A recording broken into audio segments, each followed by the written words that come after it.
dili binobo. Sa mga SK members, sa ako mga maupod na mga punong barangay, sa ako mula sa tanan sarangan ni Kaligiri at Tanaw, mayong gabi kaninong tanan. Dinhi sa Pilipinas, ang Pasko, usa ka selebrasyon ng ikahimanan sa tanan. Sa pagsugod pa lang sa buwan sa Setyembre, hangtod Nobyembre, ato na mawatyagan ang diwa sa Pasko. Inikabot sa Disyembre, araw na ang panagtipon sa mga pamilya, kagagiban na nagpakita sa Espiritu sa Pasko, mga o ang paghigugmaay kag pagmaya. Labaw sa kanan, dinhi nato ipagawas ang atong higpit na pagtuo sa Ginoo kay magpupod ka sa pagsimba sa misa ni Gallo, ilaminan dinhi sa atong lungsod na ilalo sa pagkaduston nga katawhan. Saksihin nga mga ideya sa una nga kanta sa atong grupo, diin atong sad makitaan ang mga halagtungon nga lugar sa kasaysayan, dili lang sa barangay Ikan, kundi hasta sa atong lungsod sa atong lungsod sama sa tulay ang Bantayan Central School kag ang interior nga nagsagrado pahuwayanan sa mga minahal kami panaw. Ang among original na komposisyon nagpadayag sa atong pagmaya sa Pasko sa isla. Kay ang Bantayanon, katawhan nga malipayon, pero masaligog sa labaw makagagahon. Alang sa grasya sa Panginoon, kagalampusan sa pamilya.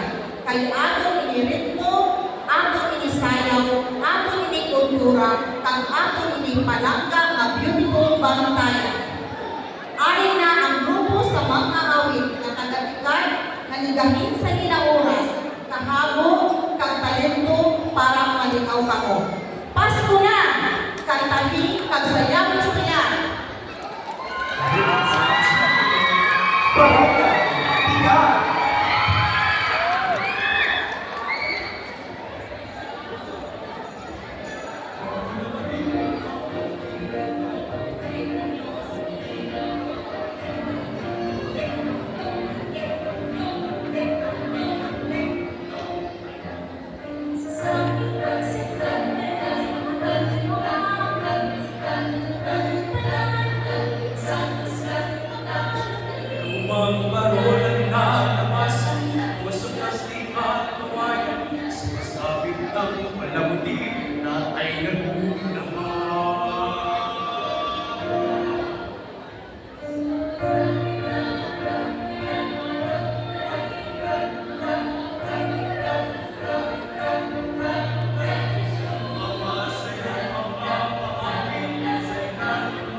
Tamo nga na yung artist at nila.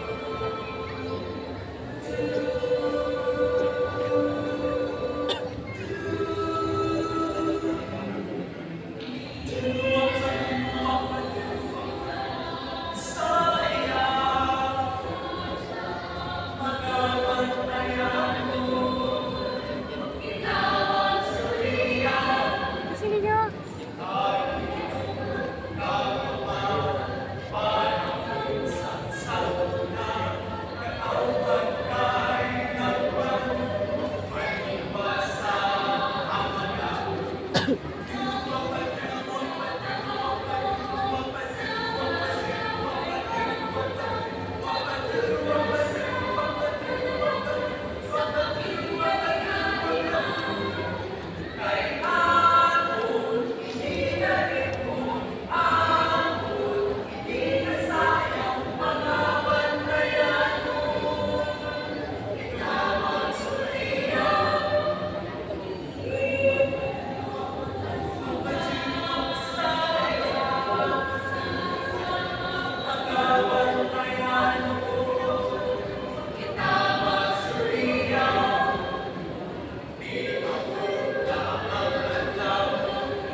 Dapat ayun mo.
Ladies and gentlemen, mauna ko ang Barangay Tigat!